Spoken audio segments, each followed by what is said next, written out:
છેલ્લા કેટલાક સમયથી દેશમાં ટ્રેન ઉથલાવવાના કારસા રચાઈ રહ્યા છે અને થોડા દિવસો પહેલા રાજ્યમાં જ સુરતના કિમ કોસંબા રેલવે ટ્રેકના પેલોડ અને પેડલોક અને ફિશ પ્લેટ કાઢી નાખવામાં આવ્યા હતા. આ મામલાની ગંભીરતાને જોઈ અને એટીએસ એનઆઈએ તપાસ માટે ગુજરાતમાં આવ્યા હતા. એક આતંકી એંગલ હોવાની પણ અહીંયા શરૂઆતની અંદર શક્યતા વ્યક્ત થઈ હતી. એંગલ પર તપાસ પણ થઈ રહી હતી, પણ જ્યારે સત્ય સામે આવ્યું તો સૌ કોઈ ચોંકી ગયા કે આ કોઈ આતંકીઓનું કાવતરું નહોતું, આ તો ઘરના જ ઘાતકી હતા. ટ્રેન ઉથલાવવાના પ્રયાસ કરનારનો પર્દાફાશ. તપાસમાં ઘરના જ ઘાતકી હોવાનું ખુલ્યું.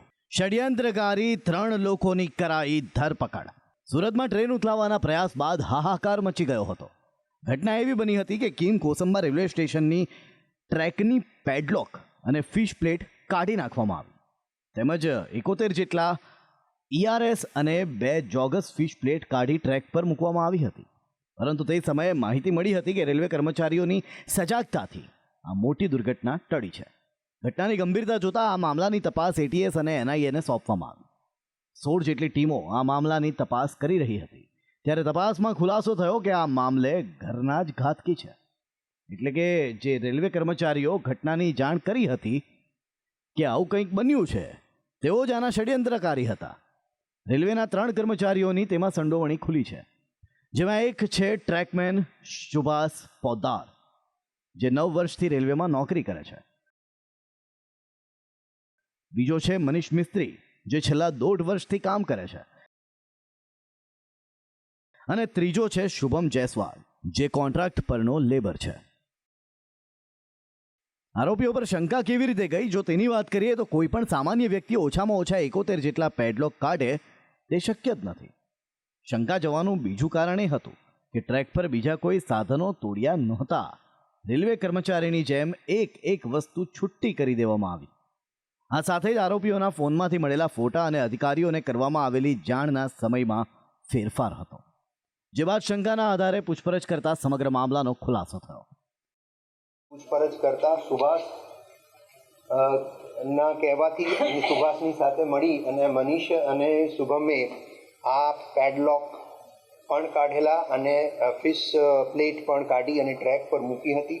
ખરેખર જે પ્રમાણે એમની મૂવમેન્ટની તમામ ટેકનિકલ માહિતી રેલવે વિભાગ પાસેથી માંગી અને આવી ગઈ છે, એનું એનાલિસિસ ચાલે છે.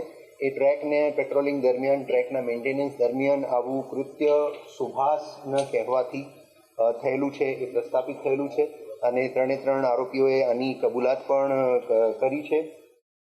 આમ હાલ આ ષડયંત્રકારીઓ પોલીસની પકડમાં આવી ગયા છે, પરંતુ આવું તેમણે કેમ કર્યું તે બીજો એક મોટો સવાલ હતો. આરોપીઓની તપાસમાં ખુલાસો થયો છે કે આરોપીઓએ ખોટી વાહવાહી લૂંટવા તેમજ સરકાર અને રેલવે તંત્ર ઇનામ આપશે એવું માની આખું તરકટ રચ્યું હતું. આરોપીઓનો બીજો એક વ્યક્તિગત સ્વાર્થ એવો હતો કે ટૂંક સમયમાં મોન્સૂન નાઇટ ડ્યુટી પૂરી થઈ રહી હતી. આવી ઘટના બાદ સુરક્ષાને ધ્યાનમાં રાખી નાઇટ ડ્યુટી લંબાવવામાં આવે તેવો તેમનો આશય હતો. પ્રસિદ્ધિ માટે, ઇનામ મળે એના માટે આ કૃત્ય કરેલું છે. અને જે મોન્સૂનની પેટ્રોલિંગ છે એ હવે મોન્સૂન પૂરું થતાં બંધ થાય છે. જો પેટ્રોલિંગ બંધ થાય તો જે નાઇટનો જે બીજા દિવસનો ઓફ મળે છે એ ઓફ પણ બંધ થાય. એ આ 2 કારણ પ્રાથમિક દ્રષ્ટિએ પોલીસને આરોપીઓની કબૂલાતમાં જાણવા મળેલા છે.